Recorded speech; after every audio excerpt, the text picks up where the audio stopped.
各位观众，你们是否知道，台湾在2017年曾邀请过一位具有深厚军事背景的射击教练亲临现场，对205兵工厂制造的 T75手枪进行评测吗？大家不要看这位射击教练身材一副肉肉的样子，就认为他只是个普通的外国肥宅大叔。他是目前世界上最著名的轻武器顾问专家之一，经常受邀至世界各地，协助评测其他国家生产的轻武器之外，同时他也是著名枪械 HK416步枪研发项目的负责人。这把武器是当今世界各国最渴望采购的轻武器名单之一，曾被美国海军3机特战队用来击毙宾拉登，甚至连我们台湾海巡特勤队也采购过这把步枪进行试用哦。除此之外，他还是知名射击运动 IDPA 国际手枪防御协会的创始人之一。这是一项连欧美 AV 女优都喜爱的射击运动呢。而且，这位射击教练在美军服役期间，还参与过美国在1990年代多个大大小小的著名海外战役，其中包括波斯湾沙漠风暴行动、巴拿马正义之师行动，以及被改编成知名电影《黑鹰计划》的索马利亚邪灵蛇行动。因作战表现卓越，还被美国国防部授予第4高等跨军种通用勋章——同心勋章。讲了这么多，这位身材肉肉的外国大叔到底是谁 ？Hello， 大家好，欢迎回到卡拉班生存游戏频道。这次的影片，我们一起聊一聊美国陆军三角洲部队知名退役老兵兼射击教练 Larry Allen Vickers。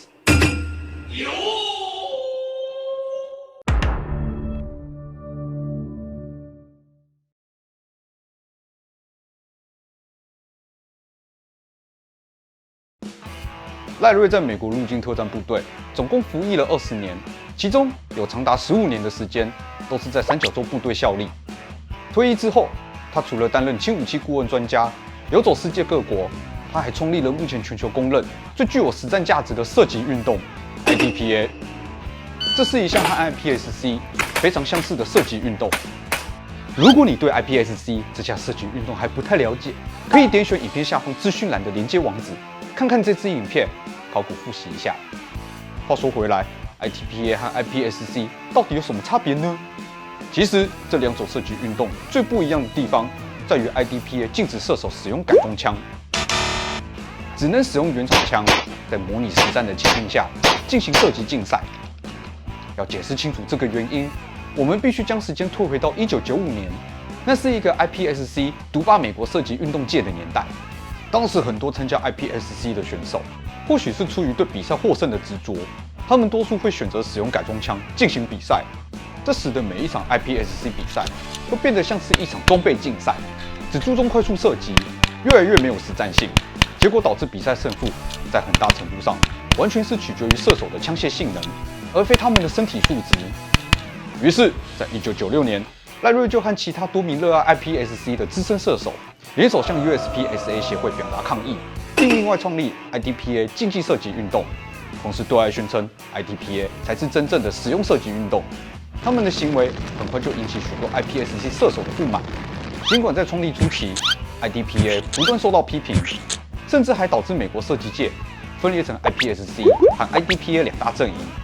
但这项射击运动仍在短时间内吸引了大批人士的参与，其中包括许多未曾接触过枪支的一般民众。此外，赖瑞本人也会亲自教导一般民众如何使用枪械进行射击。著名动作电影《捍卫任务》演员基努·里维、何利·贝瑞，甚至欧美成人影视产业退役知名 AV 女优 Bonnie Rotten 都曾参与过这项打手枪的运动。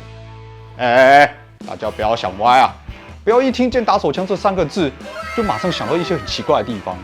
我现在说的可是充满阳光又健康的手枪射击运动呢，不可以色色。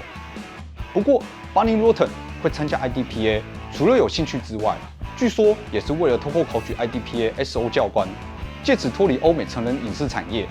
但这方面的网络资料相当有限，实际情况仍需进一步的核实。好啦，话题扯远了。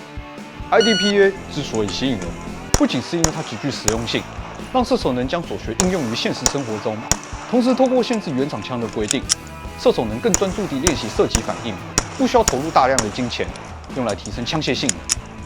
时至今日 IDPA 组织已在全球70多个国家设立分部。这项射击运动并非像多数台湾民众所想的那样遥不可及。现今在台湾，这种禁用真枪的环境，也在2015年向美国 IDPA 总部登记3个 IDPA 台湾分部，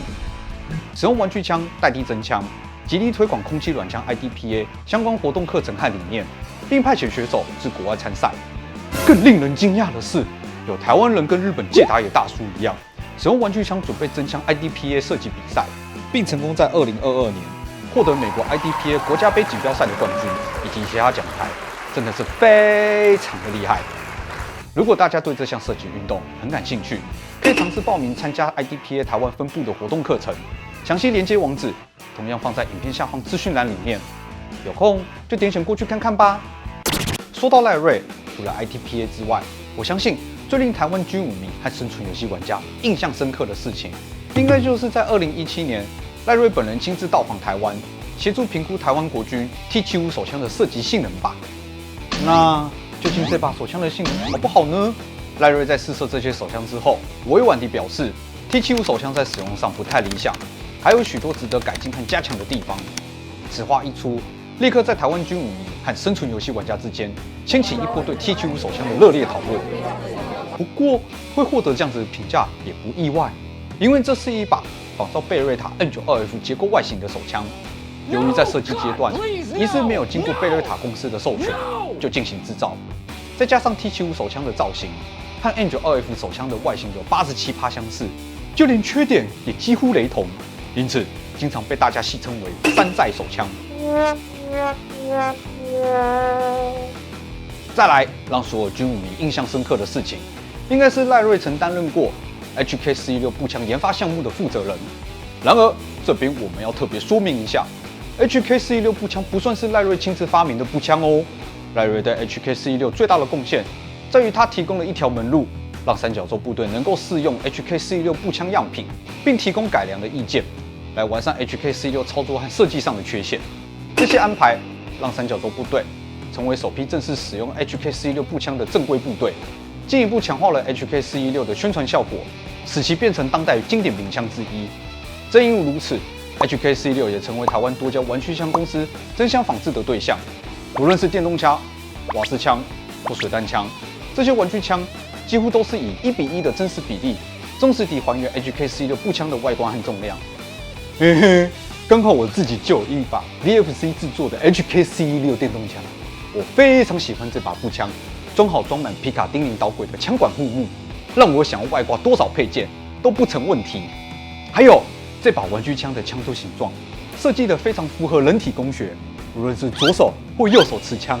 都不会有托腮不顺的状况发生。我超爱用这把玩具枪下场打生存游戏呢。话再扯回来，现今的赖瑞除了担任轻武器顾问以及 IDPA 射击教练，他还有做什么特别的事情吗？老实说，真正让台湾军武迷和生存游戏玩家注意到赖瑞这号人物，是因为他有自己的 YouTube 频道 Vicker Tactical。这是一个超过100万人数订阅的知名频道。虽然赖瑞现今已60岁，并在2021年宣布罹患癌症，但他仍经常会在 YouTube 上面分享他在三角洲部队学习到的射击技巧，以及他对于一些武器的测试评论。无论如何，我们在这边都先祝福他身体健康，长命100岁。此外，由于该频道的影片非常实用，因此经常被翻译成多国语言，在网络上广泛地流传着，成为众多台湾军武迷、生存游戏玩家或 IDPA 射击玩家学习模仿的楷模之一。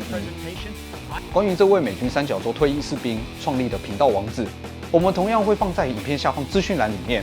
欢迎有兴趣想了解的观众点选连接网址过去看看哦。好啦，这次的故事就先讲到这边，希望你们喜欢这次的影片。老样子，在影片结束之前，如果你喜欢我们的频道，请记得按赞、订阅、加分享，或者你也可以透过点选影片下方的超级感谢，帮助我们，让我们的频道能走得更长远。我是阿耀，我们下次见，拜拜。